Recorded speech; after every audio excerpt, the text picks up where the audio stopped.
বিসমিল্লাহির রহমানির রহিম। আসসালামু আলাইকুম।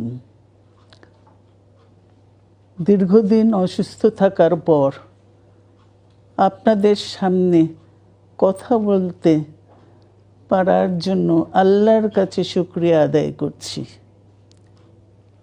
আমার কারাবন্দী অবস্থায় আপনারা আমার কারামুক্তি ও রোগ মুক্তির জন্য সংগ্রাম করেছেন, দোয়া করেছেন।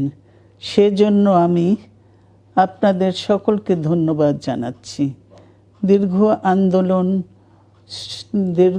আন্দোলন সংগ্রাম ও ত্যাগের মধ্য দিয়ে আমরা ফ্যাসিবাদী অবৈধ সরকারের কাছ থেকে মুক্তি পেয়েছি। আমি আন্তরিক ধন্যবাদ জানাতে চাই আমাদের বীর সন্তানদের, যারা মরণপণ সংগ্রাম করে এই অসম্ভবকে সম্ভব করেছে।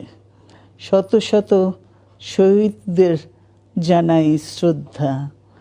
এ বিজয় আমাদের নতুন সম্ভাবনা নিয়ে এসেছে। দীর্ঘদিনের নজিরবিহীন দুর্নীতি, গণতন্ত্রের ধ্বংসের স্তূপের মধ্য থেকে আমাদের নির্মাণ করতে হবে এক সমৃদ্ধ বাংলাদেশ। ছাত্র তরুণরাই আমাদের ভবিষ্যৎ।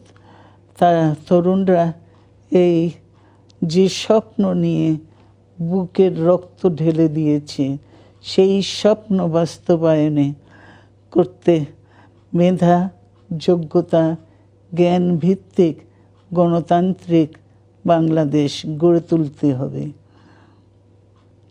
শোষণহীন সমৃদ্ধ বাংলাদেশ, সকল ধর্মের গোত্রের অধিকার নিশ্চিত